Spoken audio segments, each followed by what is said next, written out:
हम लोग बात कर रहे थे बुद्धि सिद्धांत के बारे में। तो बुद्धि सिद्धांत के बारे में कल हम 2 पढ़ चुके थे, यूनिफैक्टर थ्योरी, जिसमें जो एक तत्व से बुद्धि जो होता है एक तत्व से मिलकर बना होता है और जिसका प्रतिपादन वीने द्वारा किया गया था। दूसरा हमने पढ़ा था two factor theory. Two factor theory का प्रतिपादन स्पीयरमैन ने किया था और उसमें बताया गया था कि जो बुद्धि होता है 2 फैक्टर से मिलकर बना होता है, जनरल फैक्टर और स्पेशल फैक्टर। जनरल और स्पेशल फैक्टर की बात उन्होंने की थी, लेकिन ये भी बताया था कि जो स्पेशल फैक्टर होते हैं अगर वो ओवरलैप हो जाते हैं तो उसके बाद स्पीयरमैन ने अपनी जो बुद्धि का सिद्धांत था उसको त्रिसिद्धांत भी बोला था, त्रितत्व का सिद्धांत भी बोला था। तो स्पीयरमैन का सिद्धांत 2 तत्व और 3 तत्व दोनों सिद्धांत के नाम से जाना जाता है। आज हम जानते हैं तीसरे नंबर पे है मल्टी फैक्टर थ्योरी, जिसको बोलते हैं बहुतत्वीय सिद्धांत। ये ना थॉर्नडाइक के द्वारा दिया गया था। मल्टी फैक्टर थ्योरी में बताया जाता है कि बुद्धि में अनेक तत्वों का समावेश होता है और मानसिक प्रक्रियाएं जो होती हैं कई तत्वों से मिलकर, मतलब हमारा जो मेंटल प्रोसेस होता है वो बहुत सारे एलिमेंट से जो होते हैं मिलकर बने होते हैं। बुद्धि के छोटे छोटे तत्व आपस में मिल करके जब भी कोई हम मानसिक काम करते हैं, किसी तरह की मानसिक प्रोसेस हम कर रहे होते हैं, तो बुद्धि के छोटे छोटे तत्व आपस में मिल करके उस कार्य को करने में सहायता प्रदान करते हैं। इस प्रकार सभी तत्व मिल करके क्या करते हैं, एक मूल तत्व का रूप ले लेते हैं। ऐसा कहना था थॉर्नडाइक का। थॉर्नडाइक ने एक परिभाषा दिया है कि अनिश्चित स्वतंत्र बीज तत्वों का मध्यमान ही बुद्धि है। मतलब कि बहुत सारे बीज जो होते हैं एक ही कार्य होते हैं, उसे ही हम बुद्धि कह सकते हैं। तो किसी भी इसमें बताया गया कि किसी भी तत्व में किसी भी मानसिक क्रिया में कई तत्व जो होते हैं मिलकर कार्य करते हैं। और थॉर्नडाइक ने यह भी स्पष्ट किया कि व्यक्ति विशेष अगर किसी एक कार्य को करने में निपुण है, जैसे कि इसके पहले हमने क्या बताया था आपको कि जो एक तत्व का सिद्धांत दिया गया था वीने के द्वारा, उसमें कहा गया था कि व्यक्ति यदि किसी एक कार्य को करने में सक्षम है तो दूसरा भी कार्य करने में सक्षम है। तो उसका इन्होंने विरोध किया। थॉर्नडाइक ने बोला कि कोई ज़रूरी नहीं है कि व्यक्ति किसी एक काम को करने में बहुत निपुण है तो दूसरे भी कार्य को करने में उतना ही निपुण होगा, ऐसा कहना था थॉर्नडाइक का। तो थॉर्नडाइक ने यूनिफैक्टर थ्योरी को पूरी तरह से विरोध किया है अपने सिद्धांत में। और साथ ही साथ इन्होंने जो थॉर्नडाइक की थ्योरी है, जो इंटेलिजेंस है बहुतत्वीय सिद्धांत, उसमें बुद्धि के 4 आयाम बताए गए हैं। 4 आयाम क्या है, ऊंचाई है, चौड़ाई है, क्षेत्र है और गति है। ऊंचाई, चौड़ाई, क्षेत्र और गति। और इन्होंने बताया कि जिस तरह से बालू के ढेर में ऊंचाई चौड़ाई और घनफल होता है, घनफल का मतलब क्षेत्रफल जो होता है, तो जिस तरह बालू जो होता है और उसमें जो होता है चौड़ाई भी होता है, ऊंचाई भी होता है और क्षेत्रफल भी होता है, ठीक उसी तरह बुद्धि जो होती है, बुद्धि के सिद्धांत में भी बुद्धि में भी उसी तरह सभी उपस्थित है। मतलब बुद्धि एक है, उसके अंदर सभी प्रक्रियाएं जो होती हैं प्रेजेंट है, ऐसा कहना था थॉर्नडाइक का। इसीलिए इसको सैंड थ्योरी भी बोला जाता है, क्योंकि इन्होंने सैंड से तुलना की थी। परमाणुवादी सिद्धांत भी कहा जाता है क्योंकि एक के अंदर बहुत सारे मौजूद रहते हैं। तो बहुतत्वीय सिद्धांत समझ में आया कि बुद्धि में अनेक तत्व होते हैं, मानसिक क्रिया कई तत्वों से मिलकर बनी होती है और बुद्धि के 4 आयाम इन्होंने बताए। और साथ ही बोला कि जिस तरह की सैंड में ऊंचाई, चौड़ाई और क्षेत्रफल होता है, उसी तरह बुद्धि में भी कई तत्व होते हैं। इसीलिए इसे सैंड थ्योरी के नाम से भी एक क्वेश्चन देता है कि सैंड थ्योरी किसने दिया है। सैंड थ्योरी, बुद्धि का सैंड थ्योरी किसने दिया है, तो थॉर्नडाइक के द्वारा दिया गया है। दूसरा है समूह तत्वीय सिद्धांत, जिसको ग्रुप फैक्टर थ्योरी भी कहते हैं। ये थॉर्स्टन के द्वारा दिया गया था। इसमें बताया गया है कि बुद्धि जो होती है कई भागों में विभाजित होती है और ये इस भाग को, ये जो भाग विभाजित होता है, जो बुद्धि के भाग विभाजित किए हैं, उसे प्राइमरी मेंटल एबिलिटी के नाम से जाना जाता है। और जो भी एबिलिटी होती है, जो मेंटल एबिलिटी होती है, उस आपस में कोरिलेशन होता है। कोरिलेशन का मतलब होता है कि ये दूसरे से अलग नहीं थे। एक मानसिक प्रक्रिया दूसरी मानसिक प्रक्रिया से बिल्कुल अलग नहीं है।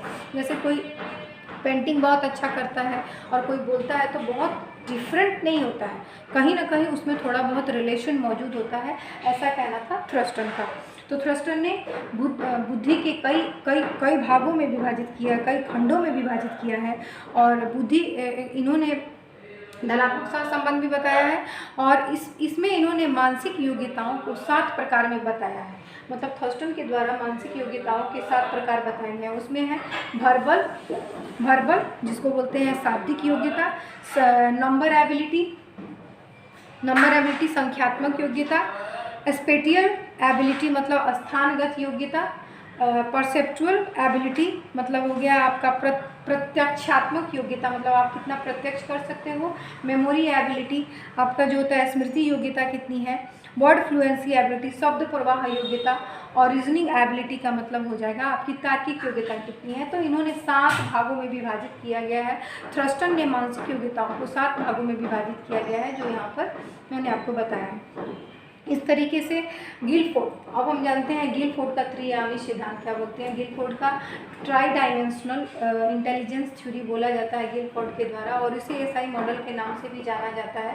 ये बहुत इंपॉर्टेंट है, और इसमें 3 जो होती है जो गिलफोर्ड ने दिया है उसमें बताया है। गिलफोर्ड का कहना था, गिलफोर्ड ने तत्व विश्लेषण की बात की है, फैक्टर एनालिसिस की बात की है इन्होंने, और इन्होंने अपने जो सिद्धांत का निर्माण किया है ट्राई डायमेंशनल है, और बुद्धि की मानसिक योग्यताओं के आधार पर बुद्धि की संरचना का इन्होंने वर्णन किया है, मतलब बुद्धि का कंस्ट्रक्शन कैसे हुआ है इसका वर्णन किया है। और इन्होंने 3 मानसिक योग्यताओं की बात की है, ऑपरेशन, कंटेंट और प्रोडक्ट।